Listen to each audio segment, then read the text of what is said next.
to the Free Kick Podcast. My name is Todd. And how are you guys feeling? A couple days removed from Saturday night's 1-0 defeat to FC Cincinnati, which unfortunately means the end of the 2023 MLS season for your Philadelphia Union. The longest season in Union history is now come to a close, and I'm sure there's a lot of different emotions, and this episode's not going to be the episode for all the different emotions on the season. We're not going to review the season as a whole this episode. We're focusing on the FC Cincinnati Philadelphia Union semifinals match, but yeah, it's finally over. It's finally over. And we can definitely talk about my thoughts on the season as a whole. If you guys want to leave your comments on Twitter, Instagram, Facebook, email your thoughts in, voice notes, todd.lewis5@gmail.com. You can definitely do that, and we can get that included in a future episode. Because the plan is Jim Curtin and Ernst Tanner should be having their end of the season press conference sometime here in the near future. I was hoping by the time you guys listen to this podcast, it's going to be Wednesday morning. So I was hoping to, hopefully a email is sent and the team will say, well, the end of the season press conference is on Thursday or Friday. But I don't know. The longer the week goes on, probably won't get an email saying that, and that means that the end of the season press conference won't be until next week, which is fine. So once we get that, then we'll go ahead and do our end of the season review. But a lot of different emotions, and I think people, and I don't want to misspeak, but the feeling that I get reading comments on social media, fans definitely aren't as upset as they were last year. And maybe that's a duh moment because last year the Union are in MLS Cup final. This year they only make it to a semifinal. So, of course, you're going to be more upset losing a final than losing a semifinal because you didn't even get to a final. I think the vast majority of this fan base feels hard done. They feel ripped off because of what transpired at the end of the game. And of course, we'll talk about that potential offsides call. We'll go ahead and play a couple Jim Curtin sound bites from the press conference. A lot of news points that I want to bring up. Go ahead and do blunder of the week. But before we do all that, of course, you guys know exactly what I'm going to tell you about. And just because the Union's regular season's over doesn't mean this podcast is going to be over. Doesn't mean that you guys won't get more content. Because as you guys know, if you follow on Twitter, if you guys listened to the last episode, going back to the United Soccer Coaches Convention, this time with Jillian and Kyle Olney from the One Team We Agree On. It's going to be a blast out there in Anaheim from January 10th through the 14th. And everybody loves saving some money. Engage in immersive field sessions that cover contemporary topics from transition tactics and modern play to evolution of goalkeeping training. The business of soccer thrives within our exhibit hall, showcasing hundreds of international brands and the opportunity to network with industry leaders. Special offer, use promo code FREEKICK24 for a special price of $425. Prices will rise after December 13th. Again, that is FREEKICK24. Save you some money. Special price of $425. And it's a blast. It is a blast at the convention. Last year was obviously my first time, but had about 8 or 9 episodes, I believe it was, coming out. And later this week, I believe, United Coaches are announcing all the different podcasts, all the different shows that are going to be at Media Row. My show being one of them. And I have the list, and I won't make anything official until they do first. But I got to tell you guys, like, the list that's included of well-known people in the soccer world, like, I'm so excited to get the chance to collaborate with some of these people, whether it be on their show, whether it be on my show. It's a hell of a list. Because I'm not gonna lie, I mean, if you guys listened last year, Jim Curtin came on to the podcast. Alexi Lawless came onto the podcast. Tom Bogert came onto the podcast. JP Delacamera came onto the podcast. And I can go on and on. But some of the names that are going to be at Media Row, super excited to finally meet in person with some of these people. And we're 100% going to do our best to get them to come onto this podcast. And once United Soccer Coaches announce the list of Media Row, then I'll talk about it in the next episode. Because, man, Kyle and Jillian, they know the list. I sent them the list. And once I sent them it, they're like, we're going to have the opportunity to speak with some of these people, collaborate with them. I said, absolutely. And I would venture to guess 90 to 95% of you guys listening to this podcast recognize every single person on that list. So, yeah, I can't wait to you guys see the list of media personalities that are going to be at the convention. But enough of the convention in Anaheim in January. We do have some MLS news to talk about, so let's get straight into the news.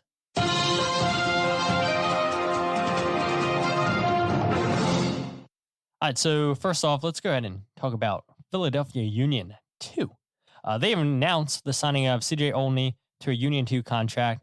CJ started in all 23 of his appearances this season for Union 2 in league play. He scored 4 goals and led the team in assists with 8. CJ is only 16 years old and was definitely one of the standout players this year when I watched Union 2. And if you guys haven't had the chance to go in person, watch on Apple TV.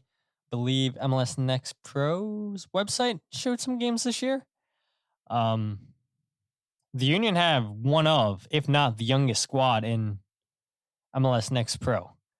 And to see CJ ball out as often as he did, this kid's super, super special. And look forward to watching his development next season with the Union second team. And we'll see. I would not be surprised if a homegrown contract's thrown at him in the near future just because of how fast he's developing.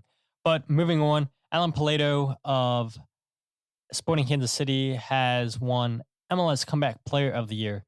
Alan scored 15 goals and 6 assists in all competitions for Sporting KC, second in MLS with 4 multi-goal matches, the first player in MLS history to score 10 goals after missing his team's entire previous season.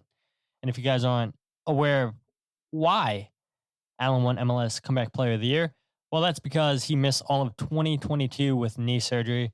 And this was a player that Sporting KC were missing tremendously last season.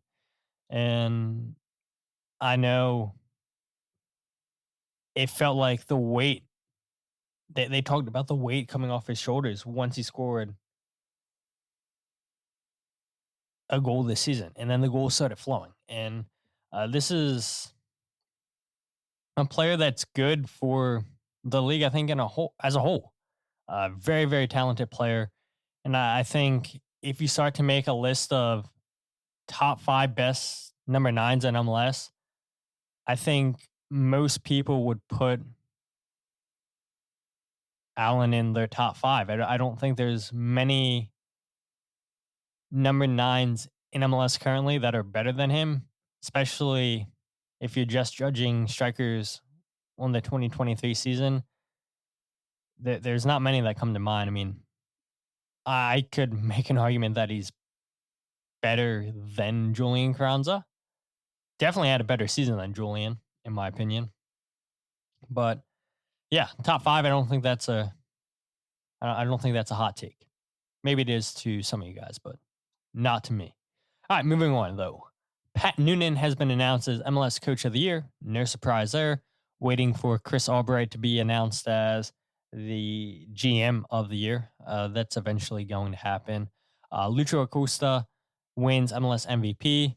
I think, we didn't need to have a vote for that. Everybody knew Lucho was going to win that award, but well deserved to Pat and Lucho, and well deserved to Chris Albright whenever that gets announced, because Chris has done a fantastic job with that FC Cincinnati roster. Moving back to Philadelphia Union. No, not Philadelphia Union 2. Philadelphia Union. They have announced last week the signing of Danish midfielder Sanders Ngabo from Lyngby Boldklub to a 2-year contract beginning in 2024 with club options for the 2026 and 2027 season. Sanders, in his time with Lyngby, had made 29 appearances, registering 2 assists and scoring 1 goal. He's only 19 years old, and I'd be shocked if he features often with first team next year. I think, he'll probably get a lot of game time with Union too, and then they're slowly transition him, but maybe he comes into preseason and this guy is the next big thing. You don't know. I mean, it all depends. If you come hungry, if you come willing to work hard in preseason, like Jesus Bueno did this past preseason, you're going to earn your minutes. And we saw what happened with Jesus this year. So never say never, but at 19 years old, leaving Denmark, going to a whole different league, learning a new formation, a new style of play, new country, I'd be surprised if he starts day one. But this is definitely a player to keep an eye on. I think this is a player that is intriguing, like all these players that Ernst Tanner signs, where none of us know a single thing about him. So finally, we didn't have to wait long for the Union to make a new signing, and we'll have to wait till next season. But look forward to asking Ernst and Jim Curtin about the signing of Sanders at the end of the season press conference, and I'd just hear both of the thoughts on the new midfielder. But let's go ahead and focus on the Colorado Rapids making a dumb hire, in my opinion. And that is the hiring of former Red Bull New York, Toronto FC, and Manchester United assistant Chris Armas as the new head coach. Armas went 33, 27, and 11 with the Red Bulls and was fired after 11 games with Toronto in 2021. And then when Ralph Rangnick was the interim manager at Manchester United, he had brought Chris in there to be one of his assistants because Ralph and Chris both come from the Red Bulls system. So it was no surprise to see Rangnick bring another person that he's familiar with through the Red Bull network as one of his assistants at Manchester United. The Columbus Crew have signed midfielder and captain Darlington Nagbe to a contract extension through the 2025 season with an option for 2026. And I do think this is interesting because Darlington Nagbe is such a terrific player. And in the press release, the sporting director had nothing but great things to say about Nagbe and talked about how he's such a great leader for that club. And at the age of 33, I know he's a little bit younger than Bedoya, so it's not the same situation with Ale being 36 years old. But, when you've had a player be at the club for as long as Nagbe and Bedoya have been, both leaders of that club, have helped turn those franchises around. They understand respect. They have given Darlington respect, and has it been given to Alejandro Bedoya? He doesn't believe so. I think you guys, fans, don't believe so. And don't worry, we'll play a soundbite. Jim Curtin was asked about the future of Alejandro after the Cincinnati game, and we'll go ahead and play that for all of you guys who haven't heard that. Moving on, though, the New England Revolution have triggered the purchase option for winger Tomas Chancalay from Racing Club. The deal is $3.1 million plus a 25% sell-on clause. Chancalay, 24 years old, is expected to hit the Revolution's roster as a designated player next year. He had 6 goals and 11 appearances with the club this season. That's coming from Tom Bogert of The Athletic. And Tom also reports that the Chicago Fire have agreed to a deal to acquire Tom Barlow from New York Red Bulls for up to $400,000 in GAM, $250,000 upfront plus $150,000 on add-ons. Tom Barlow, 28 years old, had 3 goals and 34 appearances, 20 starts for Red Bulls this year. Scored 2 goals in the playoffs. And the first thing that came to my mind when that deal was announced was, holy crap, they have now pulled another Kasper Shabilko. Overpaying like crap. And yes, you can say, well, maybe those add-ons never get hit. But still, $250K for a player that only scored 3 goals seems like a lot of money. But let's go ahead and talk about that FC Cincinnati and Philadelphia Union game. And I was debating, how do we start this segment? Do I go straight into talking about my thoughts from the game? Do I go straight in talking about that offside call that wasn't given? And I think that's exactly where we should start this part of the show. So let's go ahead and hear from Jim Curtin first, hear what he thought about it. Did him and his coaching staff believe that was offsides? Yeah, so everybody, we have an iPad obviously on the bench. Every player that saw it, every coach that saw it said, don't worry, it's offsides, it's coming back. Baji's offsides. That's also why we didn't have a change up immediately, because it was so clear to everybody that was telling me.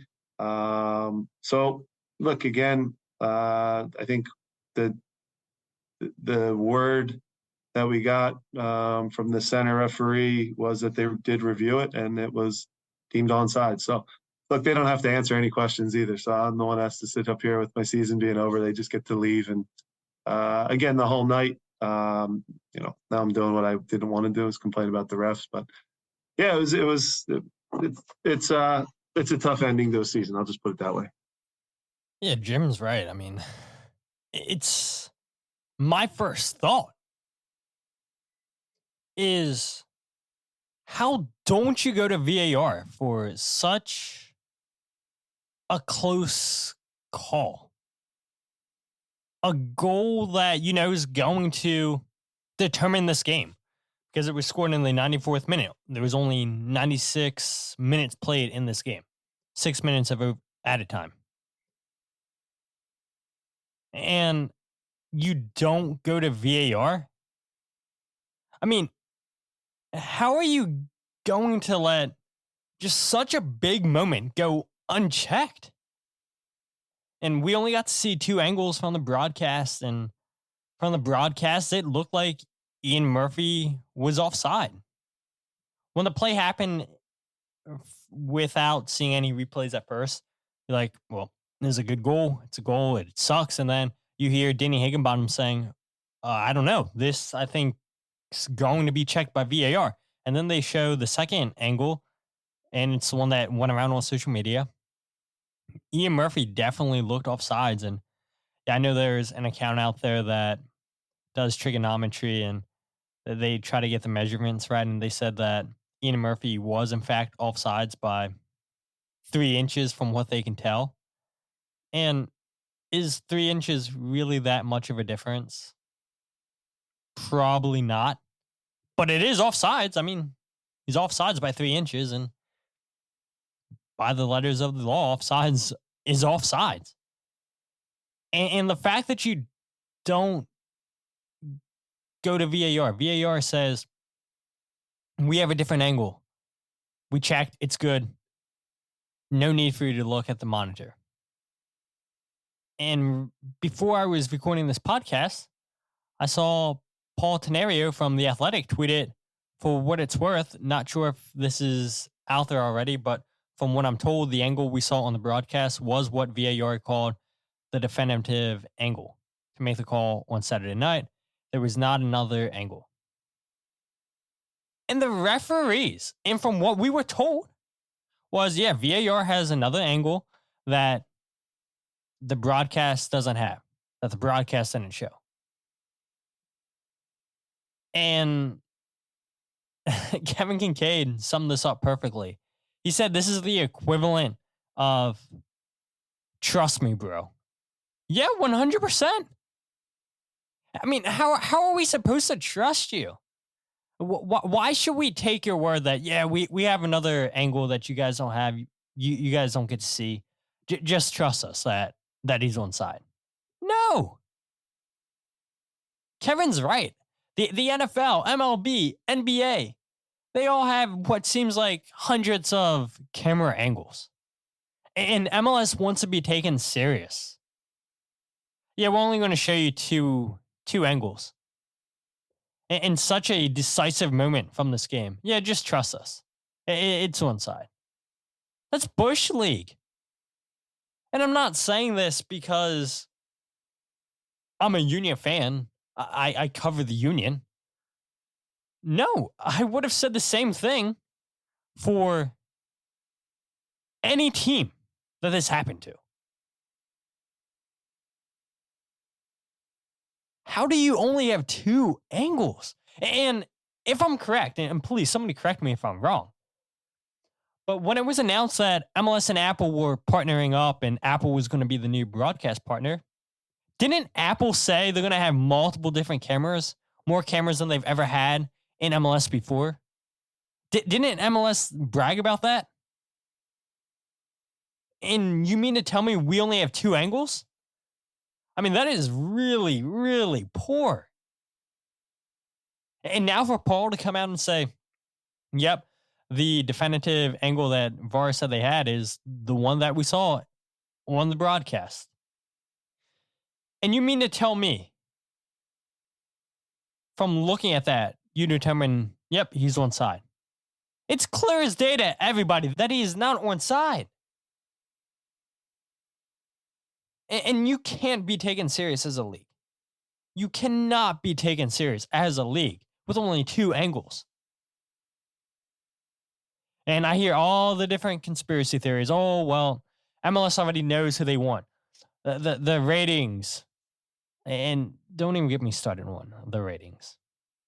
Ratings don't matter in MLS. You will not get your traditional ratings with a broadcast deal with Apple. So the ratings don't matter. Oh, well, they wanted a Hell is Real derby. I'm not buying that. Come on.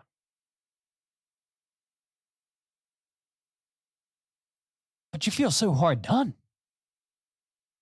And I don't like blaming referees. And I think, frankly, it's weak when you do blame them. Because I get it. They have a extremely difficult job. But when you have all this technology, how don't you use it? You should be getting calls right every single time with VAR, in my opinion.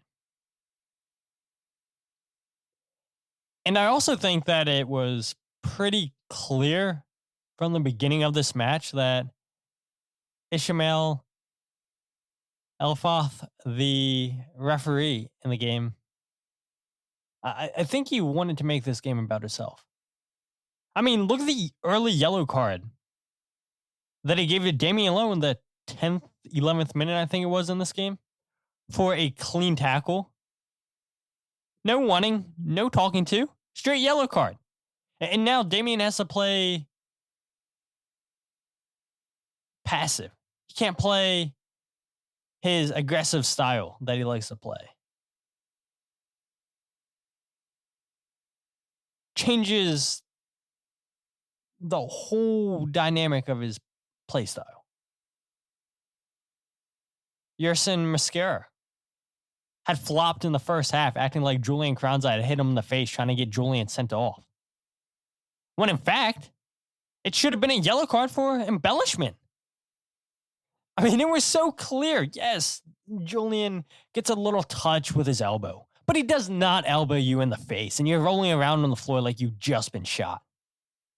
Like, what are we doing? You're a center back, and you're acting like that? And this is what people make fun of soccer for. So, oh, it's a sissy sport. It's a fake sport. You know, it's all this diving. It's all this falling around on the floor. And it's the actions of Mosquera that gives people that perception. When the fact of the matter is, majority of soccer games are not that. But people are going to see that clip and say, yep, this is why I won't watch soccer. Look at this. I mean, the guy barely gets touched. Now he's rolling around on the floor. When are players going to start getting punished for this? Oh yeah, we're gonna fine you a little bit. You'll be fine. Why wasn't a card given out? And I believe the rule states you can't go back to VAR and check stuff like that. But surely, one of the linesmen had to have seen this. They could have been the ones telling the center referee, hey, look, it's embellishment. Give a yellow card. Surely somebody had to have seen this. What are we doing? The tackle on Jose Martinez by Bupenza. That was a clear leg sweep.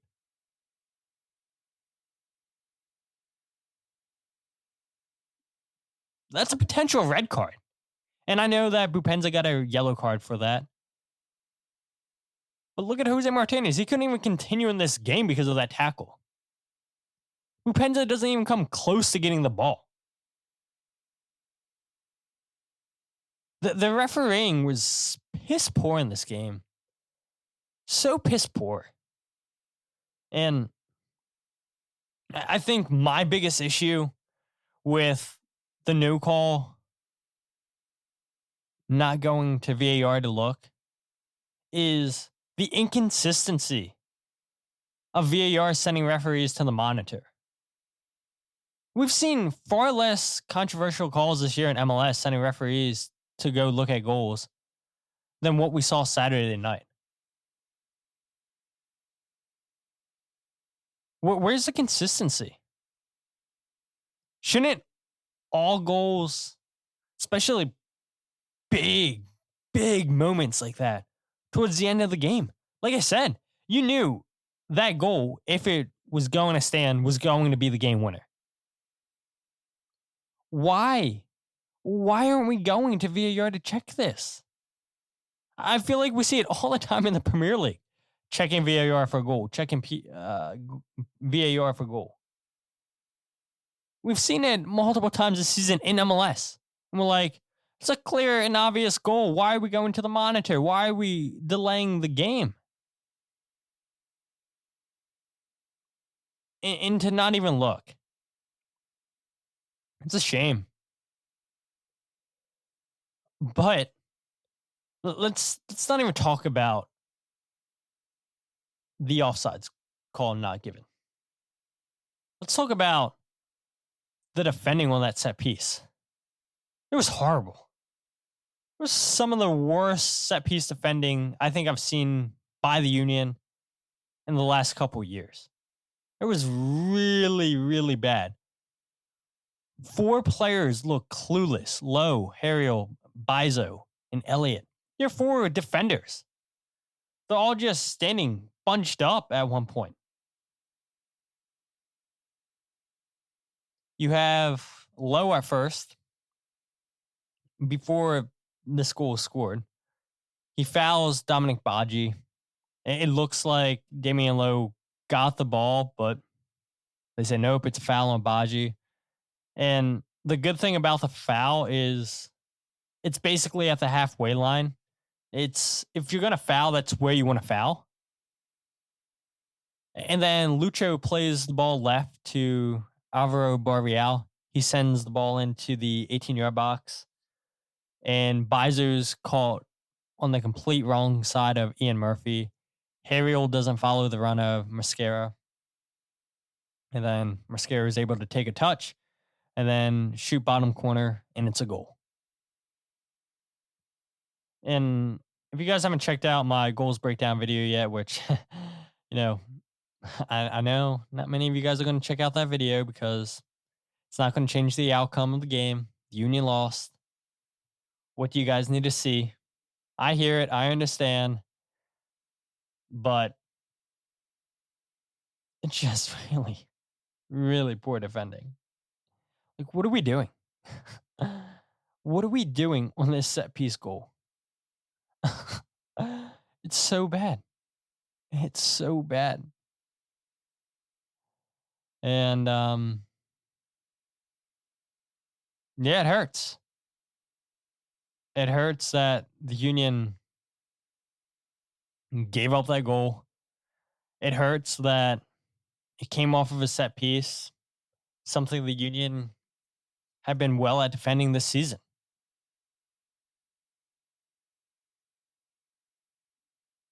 And it's what cost them in the end is not following their players. It's a tough way to lose a game. Leaving it down to the referees to make the call. And at the end of the day, if you would have done your job, if you would have defended properly, well, we're not talking about this moment. I mean, the Union might have still have lost the game, but they wouldn't have lost in the hands of the referee. And it's a tough way to go out. I think the one thing we could probably all agree on is that the Union didn't deserve to win that game. I think that's fair, right? I mean, I don't see people on social media denying that. But the Union certainly didn't deserve to lose the game on a call like that from the referees.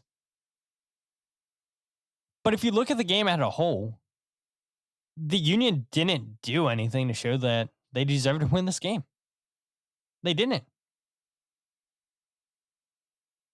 Sure, they played Cincinnati tough for 90 minutes. And now you're 6 minutes away from going into extra time and potentially going into penalties. Sure, the Union created some chances.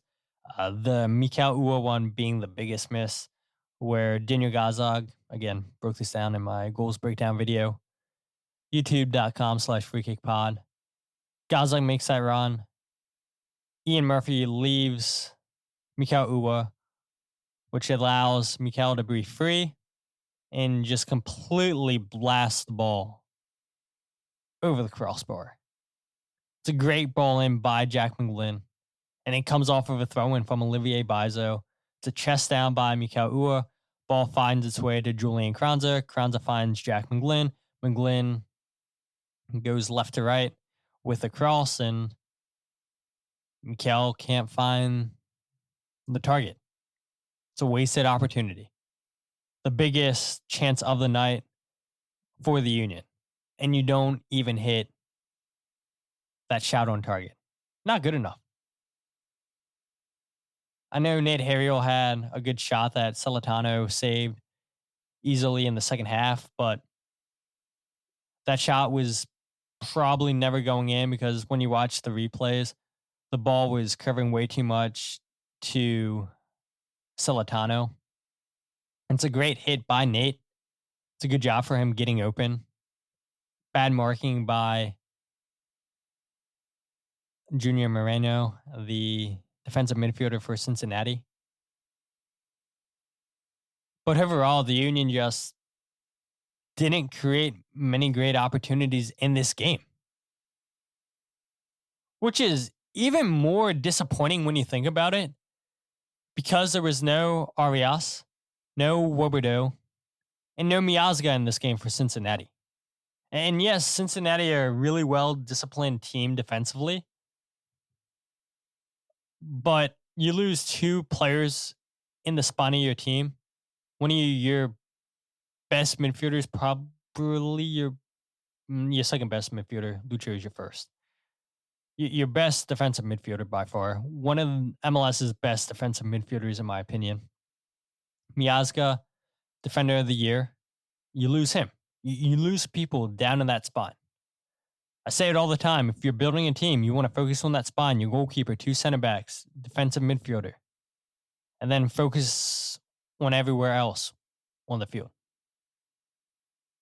Then you lose your starting right back.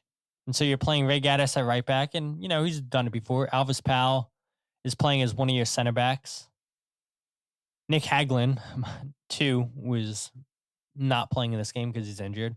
So Ian Murphy steps in like he did against New York Red Bull. So it's not a surprise. But it's a makeshift back line. And you only have 4 shots on target. It's not good. It's not good enough. And regardless of what was said on the field by Kai Wagner, I think it's really clear just how different this team plays when he's not out there on the field. He is the main chance creator. And how do you replace him next season if you don't bring him back? And again, that's another question to ask Jim and Ernst. I mean, have you reopened conversations with Kai Wagner, or is he really gone? Like, can we officially make it official that Kai Wagner won't be back next season? Yes, his contract's up, so he's a free agent, but it doesn't mean that you can not have talks with him. So would love to get clarity from Ernst Tanner and Jim Curtin. Is it finally official? You guys aren't bringing him back. But when he's not on the field, I mean, we even saw it in the second game against New England. Where were the chances coming from? It took a play off of a restart from Jack McGlynn and Chris Donovan to get a goal. No goal from open play. And I don't want to get into the end of the season stuff. I don't want to get into predictions for next season or anything like that. But as this roster stands, and I know it's going to be different for next season, where are the chances coming from? Jack McGlynn? Daniel Gazdag? That's it. What did Daniel Gazdag do against Cincinnati?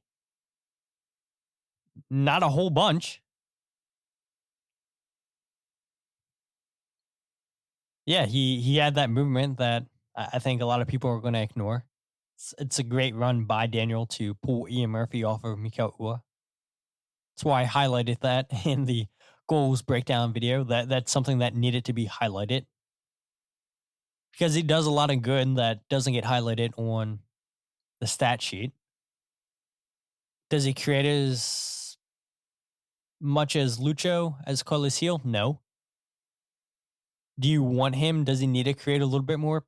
Probably, especially if you don't bring back Kai Wagner. But where were the chance creations coming from the last 2 games? Jack McGlynn, that's it. Daniel Gazdag, that's it. And so when you're not creating chances, do you deserve to win? Only 25% of the Union shots were in target this game.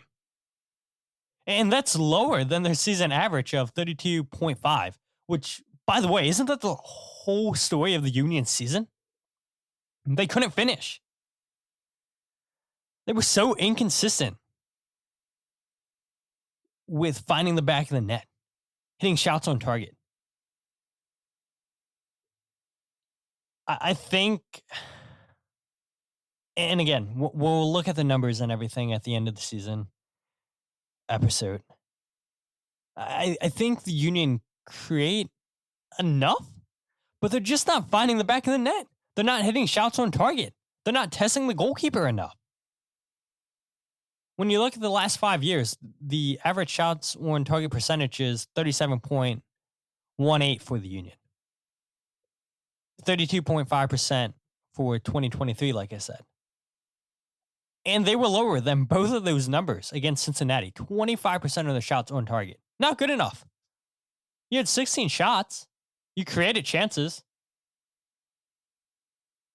But couldn't find the back of the net. And when you are having games like that, you do not deserve to win. You do not deserve to go to a conference final. And so, yeah,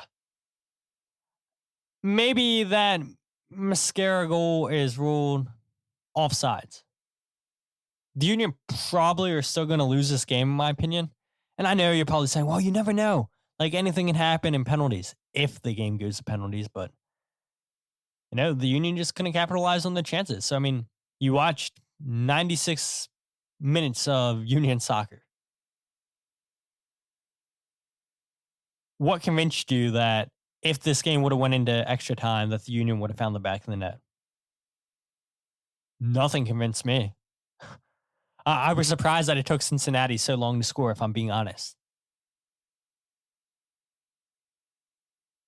Olivier Bizo had about 3 or 4 really bad moments in this game that probably should have cost the Union. Completely whiffs on the first chance that Cincinnati has in the first half. Blake makes a good save on Vasquez. Bizo clears a ball. That doesn't go far. Clears it across the box. Eventually does a good job to block the shot. Loses Ian Murphy on the game-winning goal. A really, really poor game from Olivier. And I feel like that's expected now. I mean, it's harsh to say, but what happened in 2021 against New York City in the COVID game was responsible for the game-winning goal that New York City scored. What happened last year in the final is responsible for not tracking the run down the line that eventually led to the ball whipped into Gareth Bale. And now here's, yet again, another big moment by Olivier Bizo. And Jim Curtin has said it multiple times this season. Olivier plays a lot of 4 and 5s out of 10s. And he has games where he's playing 10 out of 10. And the challenge for him is being more consistent, getting those 10 out of 10s instead of those 4 out of 5s. And it was a really, really poor game from him. I thought Jack Elliott was not great this game either. Constantly getting dribbled by. Gets turned way too easily. And I'd argue he was probably one of the worst Union players this season. He regressed a ton. He regressed a ton this season. And Jim Curtin was also asked, well, you look at that 2021 season, how it ended for you guys, how it ended last season, MLS Cup, and now another heartbreaking loss. How do you deal with the emotions of that? No, like I said, it's sports. This is pro sports. It's hard to be the champion. I'll sign up to be playing in the big games over being a club in complete disarray that has no chance to ever compete for anything. So there's about 25 of those in our league. So I prefer to be where we are and playing in these games and winning. So, yeah, you can lose close games in this sport. The other guys get paid money as well. And we lost to the Supporters Shield winner this year. in their building. So it can happen. Yeah, it can happen. And it did happen. But how many more times do you guys want to hear Jim Curtin talking about, well, the last 5-6 years, we've had the most points in the league, when you only have one trophy to show for it? I mean, how much does that really matter that you guys have had the most points in the league? Doesn't really matter. And I don't want to dunk on the supporters show that the Union won in 2020, but it was a shortened season. It's going to have an asterisk next to it. As much as Union fans hate on New York City for winning MLS Cup in 2021 because they beat a Union team that had majority of their starting 11 out of this game because of COVID. You only have one trophy to show for 5-6 years of having the most points in the league. How many times in the last 5-6 years did you win the league? Once. Yeah. Could have potentially won it last year, tied on points with LAFC. Could have hosted MLS Cup. You would have got one more point. This whole episode sounding so negative. Sounding so negative. I'm just thinking about everything I've said, and I don't know how you guys are getting through this episode. Maybe you guys aren't. And for all of you guys that are making your way through this episode, I applaud you. Thank you guys for listening. I've been talking for 48 minutes. I obviously have a lot to say. Not happy. I mean, I'm not happy with the way the season ended. And I love Jim Curtin. He's a great guy. He's been nothing but respectful to me. But I'm kind of getting annoyed hearing him always mentioning, yeah, well, we have the most points. It doesn't matter, Jim. It doesn't matter. It does not matter. And you have that dunk of, well, there's only 6 clubs in the league that aren't in disarray. Everybody else is. Yeah, you've been consistent. But you only have one trophy to show for it. And that one trophy isn't even an MLS Cup. Last 4 MLS Cup winners: Seattle, Columbus, New York City, LAFC. So 4 out of 6 teams right there, you would imagine. Jim's not talking about being in disarray. Cincinnati's being one.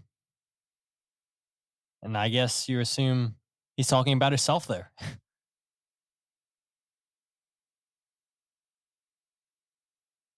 I guess that's fair. But I don't know. I think you guys, the listeners, fans of this team, I think you're getting tired of that excuse. And once Jose Nunez posted this clip on social media, yeah, Jim Curtin was getting dunked on. And I mean, Jim's right. A lot of these teams in MLS are run horribly. They have no clear vision. They think they have a vision, but it's the same thing every year. Just completely falling apart. Their teams are run straight into the ground. They have nothing to show for anything. But at the same time, like, it wasn't long ago that Toronto was winning MLS Cup, winning Supporters Shield. Wasn't long ago that Atlanta had won MLS Cup. No, Portland. I feel like they've been a pretty consistent team the last few years in the mid 2000s. So yeah, maybe that's one of the clubs that Jim's talking about for sure. But at least they have an MLS Cup. What do the Union have to show for?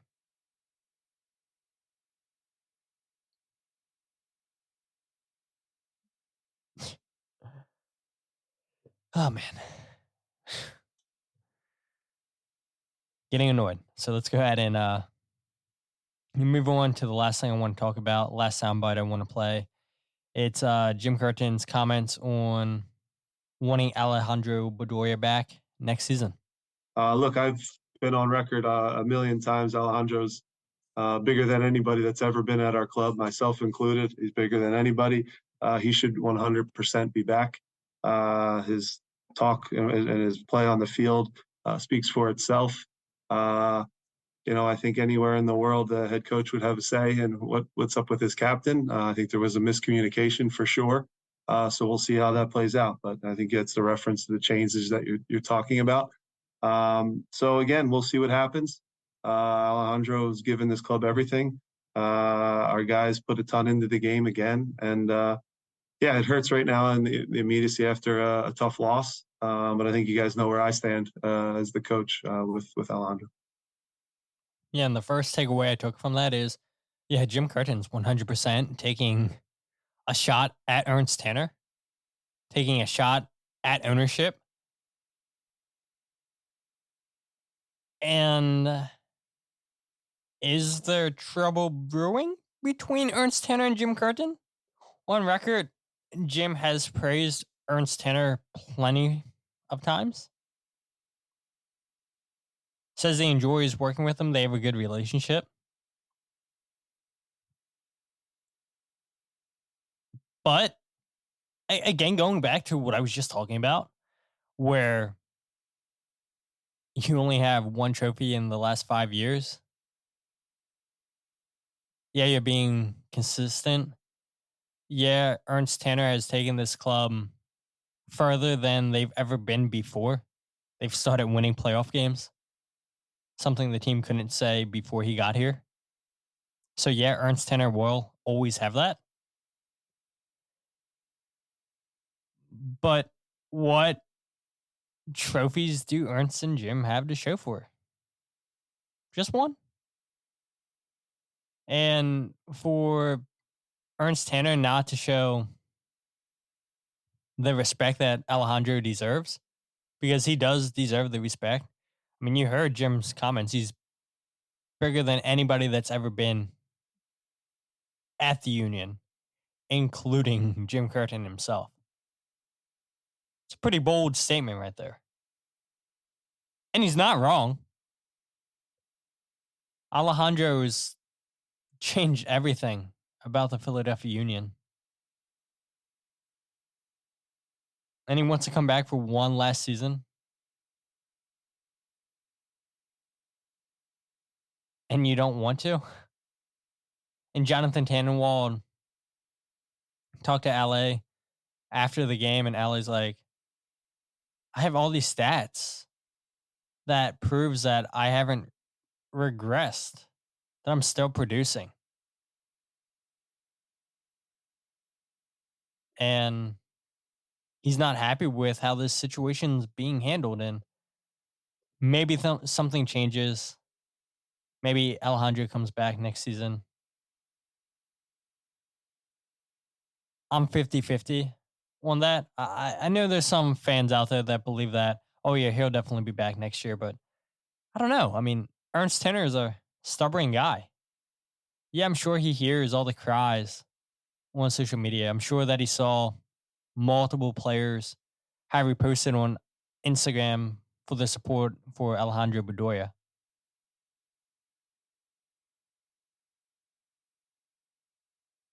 But we'll see. We'll see what happens. This does seem like an end of the year for the Union for the last 5 years. It feels like last year was probably the end. We all knew it. You got to MLS Cup and you don't win. You decide to give it one last go. All right, this is the end. And then we're going to start moving pieces. And you felt since 2019, the Union were inching closer and closer and closer. And they fell short last year, and they definitely fell short this year. But maybe they bring back. I know exactly what the story is going to be next year. If they do, in fact, bring back Bedoya, the story next year is going to be like one last hurrah with Bedoya. Let's go out and win it for him. Yeah, we're going to have different players, but this season's going to be about Bedoya. We're going to try our best to make him go out a champion. That's what next year's story is going to be, if he's back. But we'll see what happens. I mean, I'm 50-50 on the whole situation. I think if I was in charge, I'd bring him back, especially if money's not an issue for him.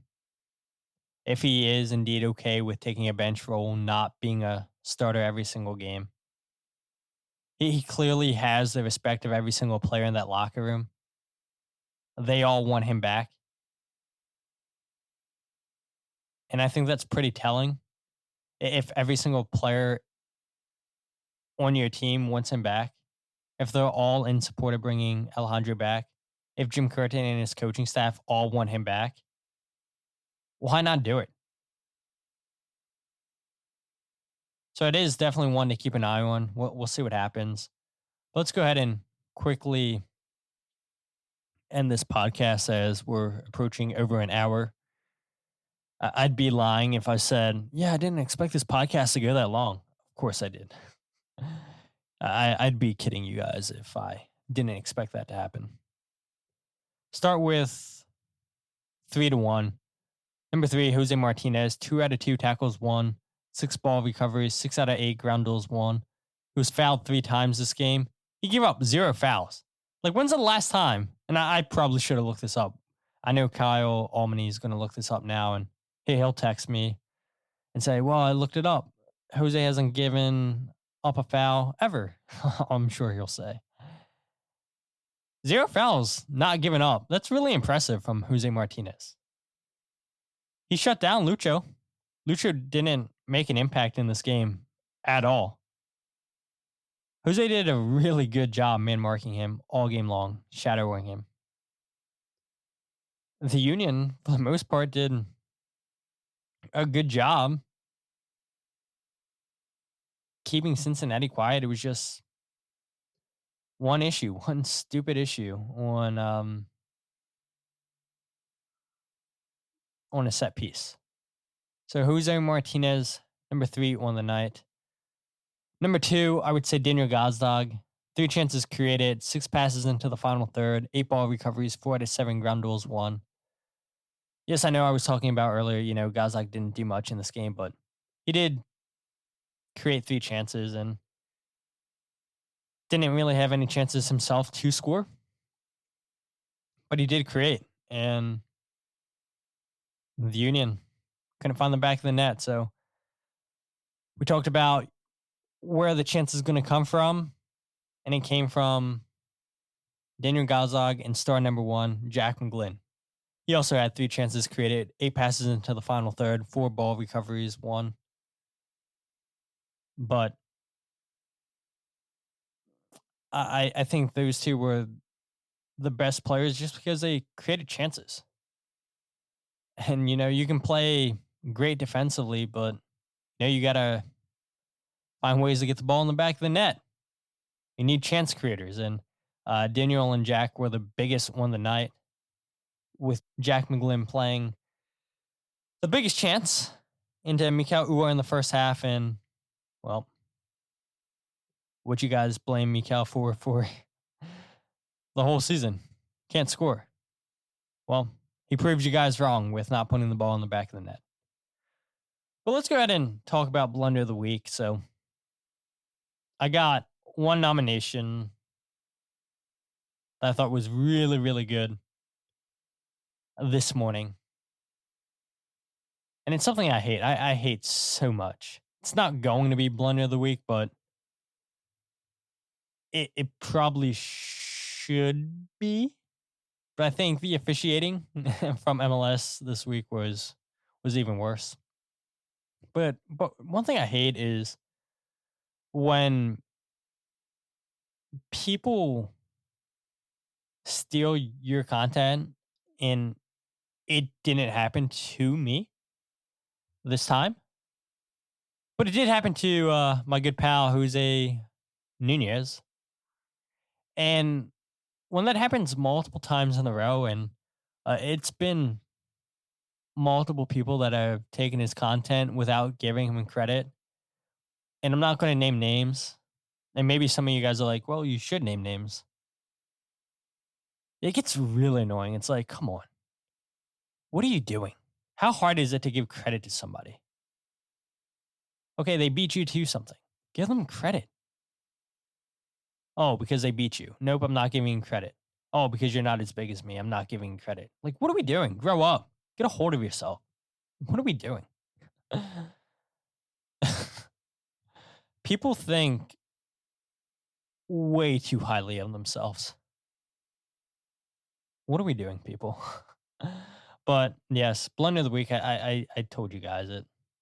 It was the officiating this week from MLS. Yeah, not good. Yes, Jim, not good at all. You're right. Happened against your team with the offsides goal.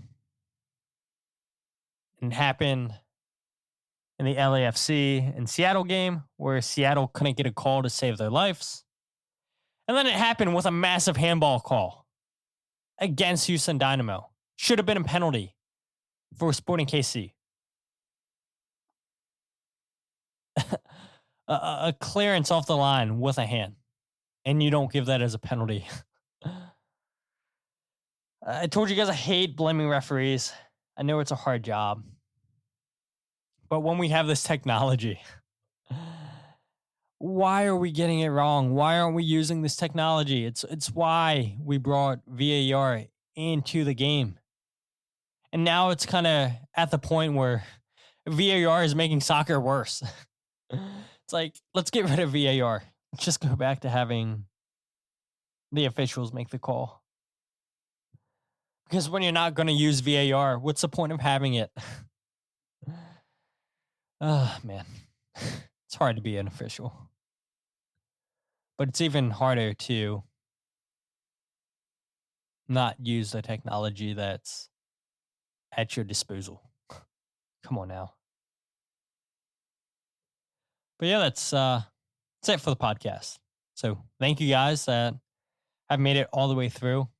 Shout out to Kyle and Jillian Albany for taking the hike out to Cincinnati. I should have given you guys a shout out earlier in the show. Shout out to Kyle for getting approved to cover this game, be in the press box. I love that for him.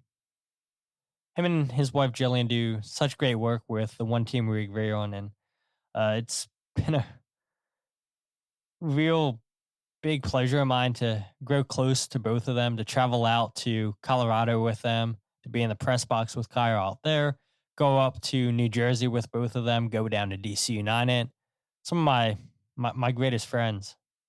And I'm just really, really excited they got the opportunity to go out to Cincinnati. And so they didn't ask me to plug this, and I'm sure they're going to be like, oh man, thanks for doing this. You didn't have to do this, Todd, but when people do good work, you're going to call it out. And so shout out to Kyle and Jillian. And that's why I'm super excited to have them come out to Anaheim with me at the coaches convention. We're going to interview so many great people for you guys. Going to be great content. But if you guys aren't following the podcast on Twitter, Instagram, or Facebook, follow @FreeKickPod, wherever you get your podcasts, The Free Kick. YouTube channel, youtube.com/FreeKickPod. And there's going to be one more video on YouTube for the season. And I'll give you guys a top 10 Union goals from the regular season. That'll come out in the next couple weeks. Like I said, we'll have one last Union podcast for the 2023 season. That's going to be the episode where we review this season, go over Jim and Ernst Tanner's end of the season press conference. And then it's all focus, all hands on deck for the coaches convention. And then before you guys know it, only 5 weeks. And it's time for the 2024 MLS season. But until then, my name is Todd, and this is the Free Kick Podcast.